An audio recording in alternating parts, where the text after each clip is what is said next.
పశ్చిమ గోదావరి జిల్లా భీమవరం స్థానిక నర్సయాగ్రహారం 5వ వార్డులో శ్రీ శ్రీ శ్రీ పుంతల ముసలమ్మ అమ్మవారి 38వ వార్షిక మహోత్సవములు ఘనంగా నిర్వహించారు. 3/4/2025 గురువారం అఖండ అన్న సమారాధన కార్యక్రమం నిర్వహించారు. ఈ కార్యక్రమానికి ముఖ్య అతిథిగా భీమవరం గవర్నమెంట్ హాస్పిటల్ అభివృద్ధి కమిటీ మాజీ డైరెక్టర్ శ్రీ పేర్చెల్ల సత్యనారాయణ రాజు ముఖ్య అతిథిగా వీచేసి ఈ కార్యక్రమం ప్రారంభించారు. ఈ కార్యక్రమంలో ఆలయ అర్చకులు సన్నిధిరాజు వీరబాబు, ఆలయ ధర్మకర్త వేపాడ సోమేశ్వరరావు, ఆలయ కమిటీ సభ్యులు వేపాడ సత్యనారాయణ, వేపాడ మావుళ్ళు, మల్లువలస మావుళ్ళు, మల్లువలస హనుమంతరావు, మల్లువలస రమణ, కింతాడ అప్పారావు తదితరులు పాల్గొన్నారు. ఈ అన్న సమారాధన కార్యక్రమానికి వేలాది మంది భక్తులు విచ్చేసి తీర్థ ప్రసాదాలు స్వీకరించారు.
పెట్టడం జరిగింది.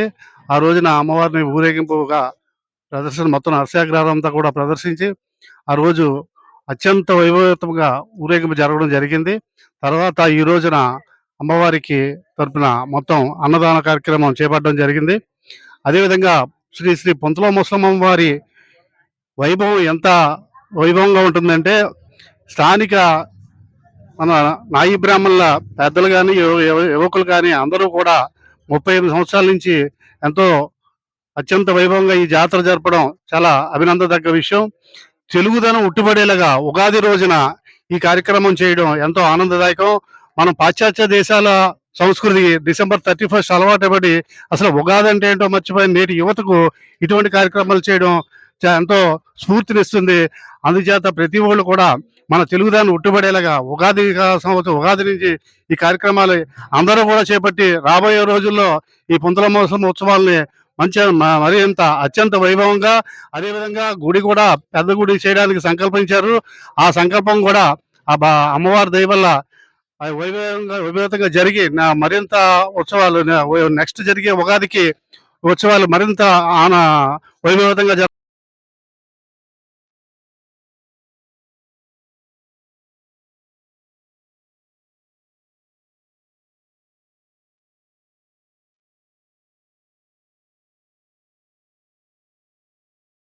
జాతర ప్రారంభించేలాగా ఈ రోజు వరకు కూడా కమిటీ సభ్యులు ఎవరూ కూడా ఈవెన్ వదిలిపెట్టకుండా అది కష్టమో నష్టమో భరాయిస్తూ కార్యక్రమం చేయడం జరుగుతుంది.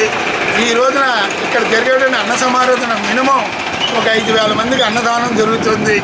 ఈ అన్నదాన కార్యక్రమానికి అందరూ కూడా మేము వెళ్ళి అడగకుండా వారందరూ వారు ఇక్కడికి వచ్చి చందాలు ఇవ్వడం జరిగింది. అది అమ్మవారు మహిమైనటువంటి చెప్పడం. అలాగే ఈ 10 రోజులు ఈ 5 రోజులు కూడా సాయంత్రం 5 గంటలకి మా హనుమాన్ సమాజం పారాయణం చేస్తూ జరిగారు. ఈ కార్యక్రమాలన్నీ కూడా ముందలమసలం ఆలయ కమిటీ వారి ఆధ్వర్యంలో జరుగుతున్నాయి. ఇదంతా కూడా ఆ అమ్మవారి ఆశీస్సుల వల్ల జరుగుతుంది. ఆ అమ్మవారి ఆశీస్సుల వల్ల అంతా కూడా బాగుండాలని చెప్పి కోరుకుంటున్నాం. లోకా సమస్త సుఖనోభవంతు. జగద్గురు ఆదిశంకరాచార్యులు వారు ఒక్కడే మాట చెప్పారు, ధర్మో రక్షిత రక్షిత. ధర్మాన్ని ఎప్పుడైతే రక్షిస్తావో ఆ ధర్మమే నీ ఎంటొస్తుందన్నారు. అందుకని చెప్పేసి ఎవరో ఏదో చేశారో మనం ఇది అవ్వకూడదు. మన ధర్మం మనం చేస్తూనే వెళ్ళాలి. ఇది మన సనాతన ధర్మం కనుక ఇది మనం ఆచరించాలి.